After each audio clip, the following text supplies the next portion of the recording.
Thank you very much for being with us today on Think Up. If we can just start, if you can just give a little introduction behind what is Namaste. Namaste is a sanctuary, I like to call it, to people who want to find a place away from the hectic lives that we live these days. So you can come here, wind down, find yourself, find that inner peace, find that inner stillness, and then hopefully by the time you leave, you're recharged and ready to go again. And what services do you offer here? So Namaste offers yoga classes, meditation classes, Reiki healing treatments, Reiki workshops, and art therapy classes. Okay. And how many members do you have here? Do you have teachers that do this, or is it run by you? How does it work? I'm currently the yoga teacher and the Reiki healer. We have a Reiki master that comes in to do the Reiki workshops, and we have an art therapist that does the art therapy workshops. What type of clients do you usually get on a daily basis? It's a very nice variety of women and men from 15 years to 50-something. And they're all enjoying their practice. Obviously in yoga we give different options to people with different limitations, different abilities, so it's really nice to include everyone. And you see people grow with time, you see people progressing, finding that routine, that regular practice. Yeah. So yeah. Okay, that's fine. So why the name Namaste? What does it mean to you? Why did you call it that? Namaste is a salute, and it's a salute in yoga. It's very known, and it basically means the divine in me bows to the divine in you. So in yoga, we believe that every being is divine, and yoga is a practice of taking that journey inwards, sometimes outwards, to find that divine within you, to find that space of stillness. What are your thoughts on the field that you're currently in? Reiki healing and yoga. In terms of in Bahrain specifically, how do you think about now at this time the field that is in? Is it are people interested in it, and what do you think about it in the future? I think, alhamdulillah, the awareness is growing every day. People are realizing that Reiki healing is a universal healing kind of holistic approach to healing the human body and emotions. So it's growing, people are getting more interested in it, and we've had fantastic results with different cases. I personally have my own personal experience with it, and it's changed my life completely. So I think, in Bahrain, people are growing more aware of what it is. There's more involvement, and people realize that they can't carry on living a hectic life where they have no peace and it's just a constant run. So it's a good thing to introduce into your life and dedicate some of your time to. And where do you see yourself going in Namaste in the next 5 years? Where do you see it? I don't see it any different than today. I just want to continue helping people. I want to know more people. I want to grow. I mean, to me it's a learning experience still, and it always will be. I don't think I'll ever stop learning. And every person who walks into the door teaches me something. It's beautiful to get to know people, to get to know their stories, and see them grow with the practice. It's all I can ask of my job, really.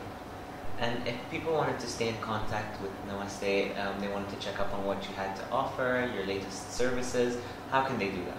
So there's a website, namastebh.com. We're on Facebook, NamasteBAH, and we're on Twitter, NamasteBH. So yeah, you can log on, phone numbers, everything's on there. We have a full schedule of what's coming up. Yeah, it's all on there. Thank you very much. Okay. So can you please introduce the founder behind Namaste to our viewers? Okay. My name is Weam Zabar. I'm a Bahraini national, and I started off graduating from university in computing, and started as a techie, and then moved into management. So it was a high-stress corporate job in an international organization, and then came a point where I decided to change careers, and I started Namaste.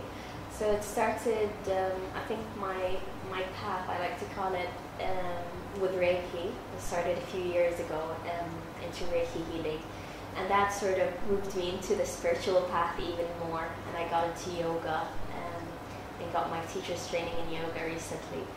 So yeah, that's what got me to start in Namaste. Well, you said you were in the corporate world. Mm-hmm. When did it hit you that this is, you wanted to leave and this is what you wanted to do? I think I'm like a lot of the young Bahraini nationals. They're high achievers. They work really hard, and when I graduated, I found myself fighting myself up the ladder, But it came to a point where it wasn't rewarding anymore. I felt like I was running in my own spot, and I didn't feel like I was growing as a person. I could have been growing in my career, but I wasn't growing as a person. And I realized then that I needed to dedicate some of my time for me, as in just me, not doing anything. And I think that's when I got into Reiki. I got into the meditations. That's when I started dedicating time to myself to sit down and do that. And I found what I was looking for. I found that peace. I found that way to become the master of my mind, to allow my mind to become my servant rather than becoming the servant of my mind. So I'm in a much better place now, I think, than I've ever been. Yeah. And I'm sure, when anyone starts a new venture, especially a business venture of their own, it's not an easy task and it doesn't happen overnight. Did you face any obstacles when setting up Namaste? Like, as you said, like everyone else, yeah, of course I had some obstacles, but I think I was lucky to have had that foundation of being able to meditate, to be able to calm the mind and let go of the worries, let go of the doubts, and really be dedicated to what you do rather than set your obstacles before they appear. You see what I mean? So sometimes you can have a great idea, but you talk yourself out of it. You tell yourself you can't do it, or you don't have the time for it, or you don't have the money for it, or you have too many responsibilities.